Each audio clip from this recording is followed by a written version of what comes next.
जैसा कि आपने पिछले पार्ट में देखा, रवि अपने पिताजी से पिज़्ज़ा खाने की मांग करता है, पर गरीबी के कारण और पैसा ना होने की वजह से रवि के पिताजी उसे कुछ नहीं दिला पाते। रवि नाराज होकर गांव से दूर एक पेड़ के नीचे जाकर रोने लगता है। फिर अचानक से उसको आवाज़ आती है तो उसके होश उड़ जाते हैं। वह आवाज़ पेड़ की होती है। जादुई पेड़ उसे बताता है कि उसे वरदान मिला था, जब कोई इंसान सच्चे दिल से उसके पास आकर रोएगा और उसके आंसू जमीन पर पड़ेंगे तो वह पेड़ जीवित हो जाएगा। फिर जादुई पेड़ रवि को वरदान देता है कि रोज सुबह उसके घर के बाहर पिज़्ज़ा आ जाएगा। अब देखिए आगे। यह सब देखकर रवि बहुत खुश होता है।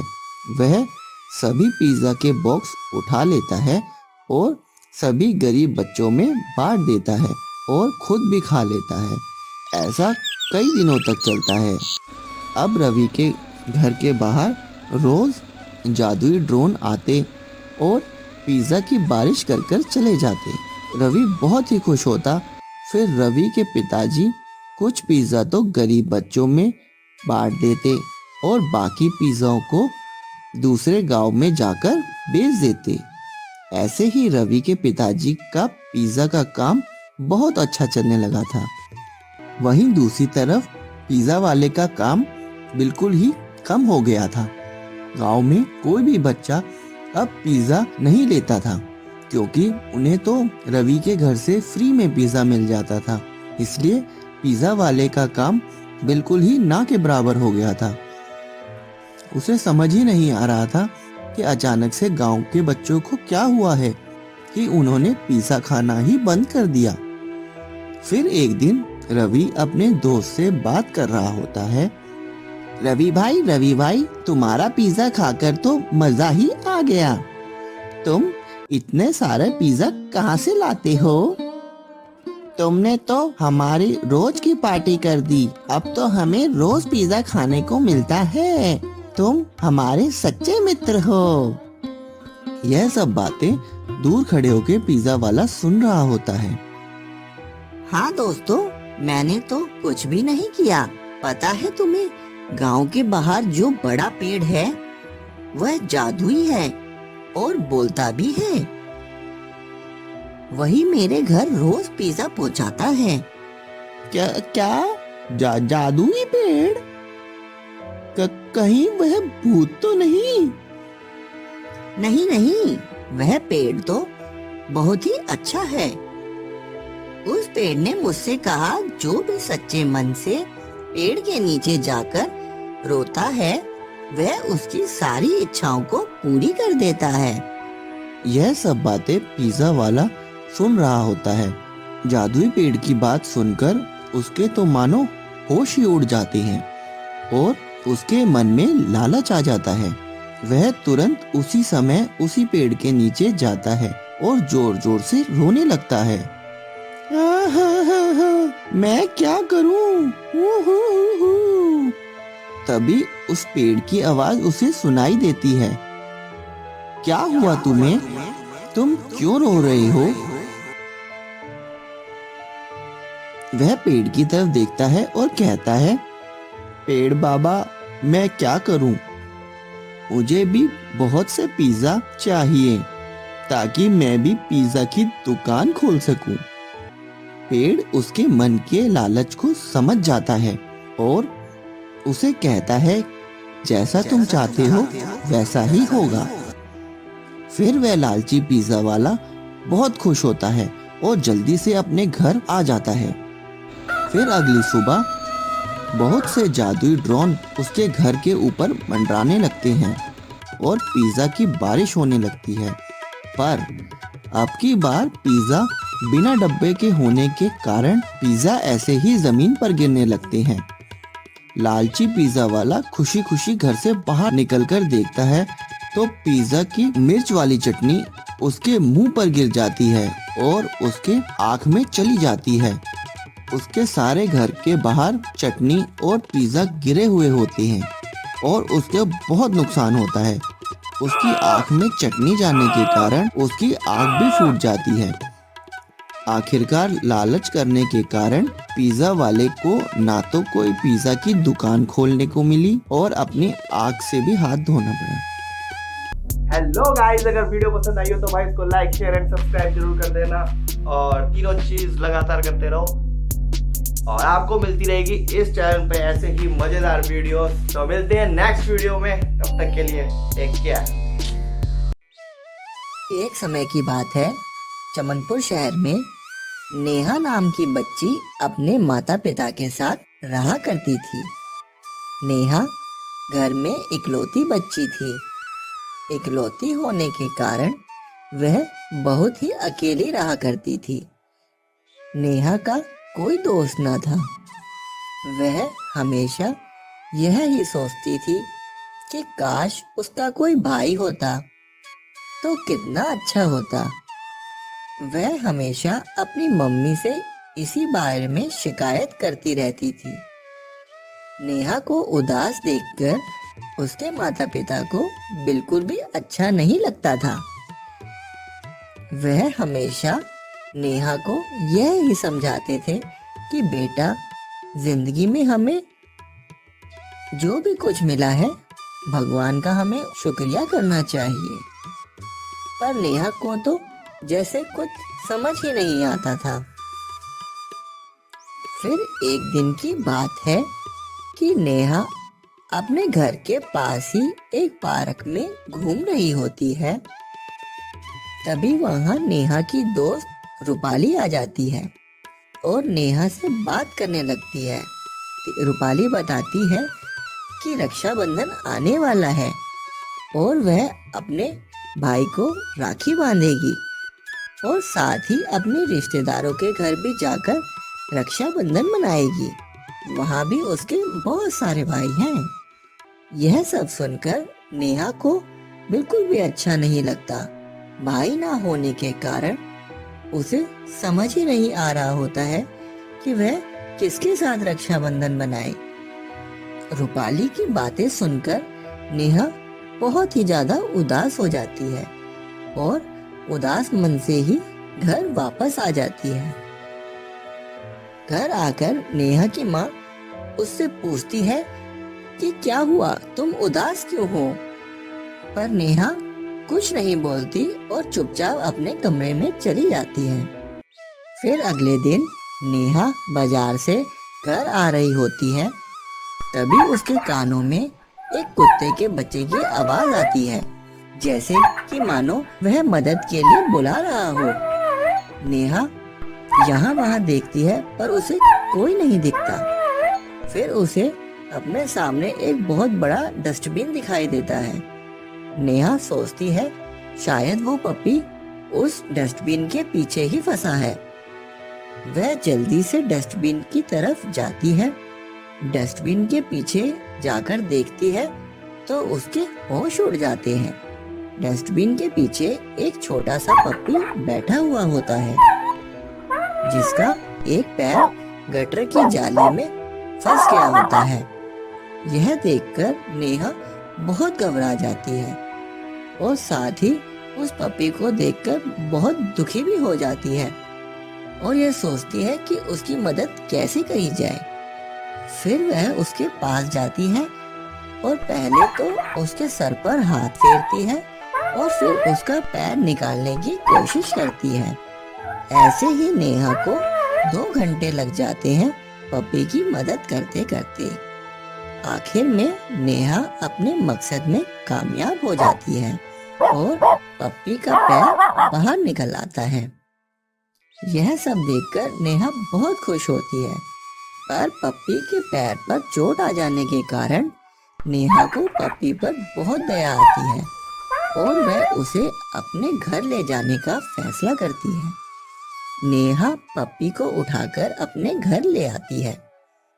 नेहा की माँ नेहा को पप्पी के साथ देखकर हैरान हो जाती है। फिर नेहा अपनी मम्मी को जो भी कुछ हुआ सब बताती है। फिर वह दोनों पप्पी के पैर पर लगी चोट पर पट्टी करते हैं और उसे थोड़ी देर बाद घर के बाहर छोड़ देते हैं। पर नेहा का ध्यान तो जैसे सारा पप्पी पर ही था। वो बार बार घर से बाहर जाकर देखती है कि पप्पी कहीं चला तो नहीं गया, पर पप्पी भी उसके घर से कहीं नहीं जाता। वो भी मानो उसके घर को अपना ही घर समझ लेता है और नेहा के घर के गेट के बाहर ही बैठा रहता है। फिर अगली सुबह नेहा को पप्पी के रोने की आवाज आती है। उस आवाज से नेहा की आंख अचानक से खुल जाती है और वह पप्पी की आवाज सुनकर जल्दी से अपनी माँ के पास जाती है। नेहा और नेहा की माँ घर से बाहर जाकर देखते हैं तो पता चलता है कि पप्पी तो सारी रात उनके गेट के बाहर ही था। यह देखकर नेहा पप्पी को अपनी गोद में उठा लेती है। रात भर घर के गेट पर ही रहने के कारण पप्पी को बहुत भूख लग रही होती है, इसलिए ही वह चिल्ला रहा होता है। नेहा यह सब समझ जाती है और नेहा जल्दी से पप्पी के लिए दूध लाती है और उसे पिलाती है। यह सब देखकर नेहा के मम्मी पापा बहुत खुश होते हैं। फिर नेहा अपने मम्मी पापा से पप्पी को साथ रहने की जिद करती है कि वह कहाँ जाएगा, इसे इस घर में ही रहने दो ना, मैं इसके साथ खूब खेलूंगी। पहले तो उसके पिता पप्पी को साथ रहने के लिए मना करते हैं, पर फिर नेहा की जिद के आगे वह मान जाते हैं। वैसे भी जब से पप्पी उनके घर आया होता है तब से नेहा बहुत खुश थी। यह सब देखकर और नेहा की खुशी के कारण उसके मम्मी पापा उसे पप्पी को साथ रखने के लिए तैयार हो जाते हैं। फिर नेहा उस पप्पी का नाम टॉमी रख देती है।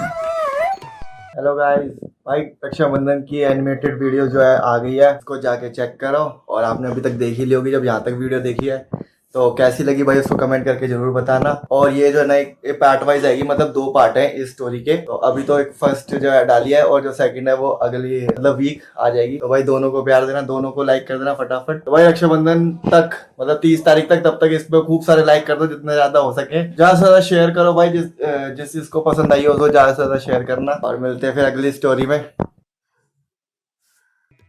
जैसा कि आपने पिछले पार्ट में देखा कि नेहा का कोई भाई नहीं होता, वह अपने माँ बाप की इकलौती बेटी होती है। अपने दोस्त की बात सुनकर और भाई ना होने के कारण वह बहुत दुखी हो जाती है। फिर उसे रास्ते में एक पप्पी मिलता है।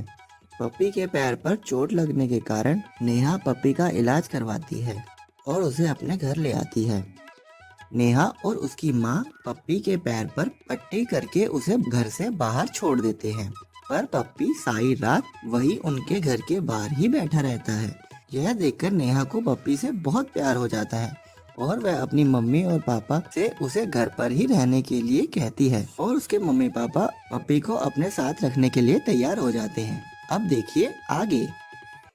एक दिन नेहा पप्पी के साथ, जिसका नाम नेहा ने टॉमी रख दिया था, अपने घर में ही खेल रही होती है।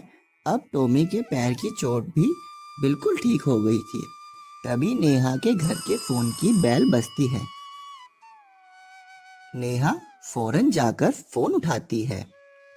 दूसरी तरफ से नेहा की दोस्त रूपाली बोल रही होती है। रूपाली बोलती है कि उसके स्कूल में उसकी एक कॉपी छूट गई है। कल से वह स्कूल की छुट्टी पर जा रही है। जब नेहा रूपाली से यह पूछती है तो वह बताती है कि वह रक्षाबंधन की वजह से वह अपनी मम्मी के साथ अपने मामा के घर रक्षाबंधन बनाने जा रही है और रक्षाबंधन बनाकर ही वापस लौटेगी। यह सब सुनकर नेहा फिर से दुखी हो जाती है और फोन रख देती है।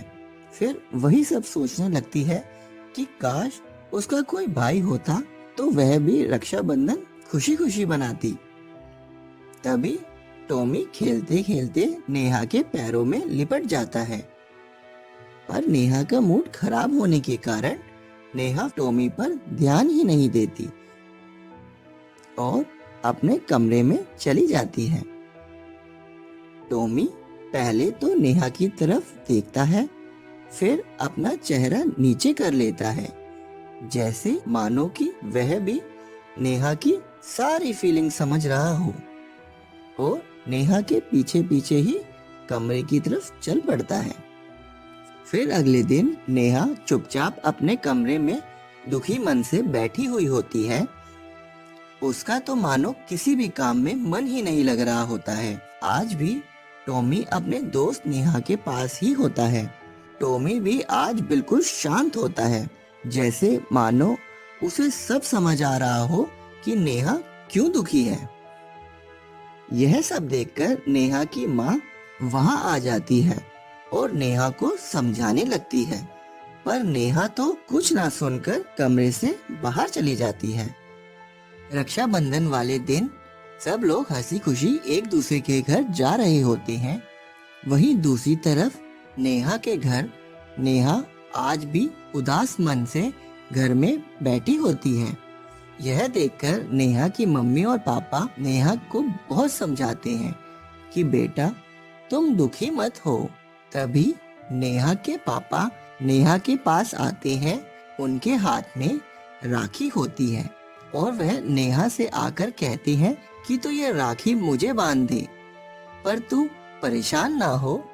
पर नेहा दुखी मन से चुपचाप ही बैठी रहती है। यह सब टॉमी दूर बैठे देख रहा होता है। आज टॉमी भी और दिन के मुकाबले शांत और उदास था, जैसे मानो वह सब कुछ समझ रहा हो। दोस्तों, भले ही वह बेजुबान जानवर है, पर ऐसा लग रहा था कि वह नेहा के दुख को अच्छे से समझ रहा हो। तभी टॉमी उठता है और टेबल पर रखी राखी को अपने मुंह में दबाकर नेहा की तरफ आ जाता है और उसके पास जाकर बैठ जाता है, जैसे कि मानो वह कह रहा हो, नेहा कि तुम ये राखी मुझे बांध दो, मुझे अपना भाई बना लो, मैं तुम्हारे भाई बनकर तुम्हारी रक्षा करना चाहता हूँ। यह सब देखकर नेहा की आंखों में आंसू आ जाते हैं। उसे वह सब महसूस होता है जैसे टॉमी राखी बांधने के लिए बोल रहा हो। तभी नेहा झट से टॉमी को अपनी गोद में उठा लेती है और उसकी लाई हुई राखी उठाकर उसके एक पैर पर बांध देती है। यह सब देखकर नेहा के मम्मी पापा बहुत खुश होते हैं। नेहा के पापा बोलते हैं, नेहा बेटा देखा आज तुम्हें टॉमी के रूप में अपना छोटा भाई मिल गया है। आज इस बेजुबान ने यह साबित कर दिया कि प्यार की कोई कीमत नहीं होती। नेहा बहुत ही खुश हो जाती है। फिर सब मिलकर खूब खुश होते हैं और खूब मिठाइयाँ खाते हैं। अब नेहा बहुत खुश रहा करती थी। वह हमेशा टॉमी को अपने साथ ही रखती और पूरा दिन उसके साथ ही खेलती। टॉमी और नेहा की बहुत अच्छी दोस्ती हो गई थी। दोनों एक दूसरे के बिना एक पल नहीं रह पाते थे। फिर एक दिन की बात है, नेहा स्कूल से अपने घर आ रही होती है। दोपहर के 2 बजे होते हैं। मई जून की गर्मी होने के कारण रास्ते में कोई भी नहीं होता। सब लोग गर्मी में अपने अपने घर में आराम कर रहे होते हैं। नेहा अपने घर के जैसे ही पास पहुंचती है, उसे कुछ कुत्तों की लड़ाई की आवाज आती है। नेहा थोड़ी दूर और चलती है तो देखती है कि उसकी गली में बहुत से आवारा कुत्तों का झुंड आपस में लड़ाई कर रहा है। इतने सारे कुत्तों को देखकर नेहा घबरा जाती है और डर के मारे अपनी रक्षा करने के लिए पास में ही पड़ा एक पत्थर उठा लेती है। नेहा के पत्थर उठाते ही सारे आवारा कुत्ते नेहा की तरफ ही देखने लगते हैं। अब तो मानो नेहा की सांस ही रुक जाती है। उसमें से कुछ कुत्ते नेहा के पत्थर उठाते ही उसे देखकर घूरने लगते हैं। यह देखकर नेहा और भी डर जाती है। फिर वह कुत्ते नेहा की तरफ बढ़ने लगते हैं। यह देखकर नेहा डर के मारे घर की तरफ भागने लगती है। जैसे ही नेहा भागने लगती है, सारे कुत्ते उसके पीछे पड़ जाते हैं। नेहा इतनी घबरा जाती है कि घबराहट के कारण उसका पैर फिसल जाता है और वह गिर जाती है। अब तो मानो नेहा की सांस बिल्कुल थम सी गई थी। उसे समझ ही नहीं आ रहा था कि वह अब क्या करे। तभी उन कुत्तों का ग्रुप नेहा को चारों तरफ से घेर लेता है। नेहा इतनी ज्यादा घबरा जाती है कि डर के मारे अपनी आंखें बंद कर लेती है। उसे समझ ही नहीं आ रहा होता है कि वह क्या करे। उसके कानों में कुत्तों के घुरने की आवाज आ रही होती है कि तभी उसे टॉमी के भौंकने की आवाज आती है। नेहा फटाफट अपनी आंखें खोलती है। आंखें खोलते ही सामने देखती है कि उन कुत्तों के सामने टॉमी खड़ा होता है।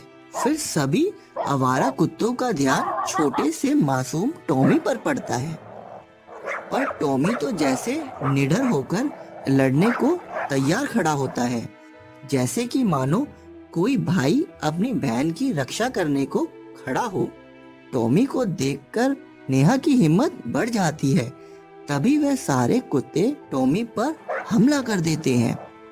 बेचारा टॉमी कुछ देर लड़ता है, पर इतने बड़े बड़े आवारा कुत्तों के सामने वह बेचारा छोटा सा पप्पी कैसे टिक सकता था। और टॉमी आखिर में घायल हो जाता है। यह देखकर नेहा को बहुत गुस्सा आता है। उसे यह महसूस होता है कि ऐसे तो वह अपने भाई टॉमी को खो देगी। और वह हिम्मत कर उठती है और पास ही खड़े पत्थरों से आवारा कुत्तों पर हमला कर देती है। इतने सारे पत्थर एक साथ आवारा कुत्तों की तरफ आते देख सारे कुत्ते बहुत डर जाते हैं और वहां से डरकर भाग जाते हैं। फिर जल्दी से नेहा टॉमी की तरफ भागती है। लड़ते लड़ते टॉमी के पैर पे चोट आ जाती है। गली में इतना शोर सुनकर नेहा के मम्मी पापा भी वहां आ जाते हैं। वह नेहा और टॉमी की चोट देखकर बहुत घबरा जाते हैं। फिर सब जल्दी से टॉमी को घर लाते हैं और इसकी चोट पर पट्टी करते हैं। टॉमी के पैर पर चोट इतनी गहरी थी कि वह बेहोश हो गया था। फिर जब तक टॉमी को होश नहीं आ जाता, नेहा बहुत रोती रहती है। आखिर में टॉमी को होश आ जाता है। नेहा जल्दी से टॉमी को अपनी गोद में उठा लेती है और बहुत प्यार करती है। फिर नेहा के पापा नेहा को बोलते हैं कि नेहा, देखा तुमने, तुम्हारे भाई ने आज तुम्हारी रक्षा करके सच में रक्षाबंधन का फर्ज निभाया है। इससे पता चलता है कि भाई बहन के प्यार की कोई कीमत नहीं होती। तो गाइस, आपको ये वीडियो कैसी लगी हमें कमेंट करके भाई जरूर बताना। और साथ ही साथ ये बताना कि भाई इस वीडियो का सबसे बेस्ट पार्ट जो है आपको कौन सा लगा। भाई ये स्टोरी जो है ना, मैंने लिखी अपने हिसाब से, खुद लिखी है। तो भाई इसे ढेर सारा प्यार देना, अपना सपोर्ट बनाए रखना। और अगर चैनल पे अभी नए हो तो भाई सब्सक्राइब जरूर करके जाना। और अगर वीडियो यहाँ तक देखी है तो भाई लाइक जरूर करके जाना। रक्षाबंधन तक भाई जितनी ज़्यादा शेयर हो सके ये वीडियो उतनी ज़्यादा शेयर कर दो। और तुम्हारे भाई का चैनल भी सब्सक्राइब कर लेना साथ साथ। तो मिलती रहेगी आपको इस चैनल पर ऐसी ही मज़ेदार स्टोरीज। और अगर आपके दिमाग में कोई ऐसी स्टोरी है जो आप मेरे साथ शेयर करना चाहते हैं तो भाई वो भी आप कर सकते हैं। हम भी उस पर विचार करेंगे और एनिमेशन स्टोरी बनाएंगे उसके ऊपर। रक्षाबंधन तक मैं सोच रहा हूँ कि भाई इस वीडियो के ऊपर कम से कम 1000 से ऊपर तो लाइक्स हो ही जाना चाहिए। तो वो आपका सपोर्ट होगा तो भाई गाइस जरूर होगा, मुझे पता है भाई आप जरूर कर दोगे साथ सब सपोर्ट। तो मिलते हैं भाई अगली स्टोरी में, तब तक के लिए टेक केयर।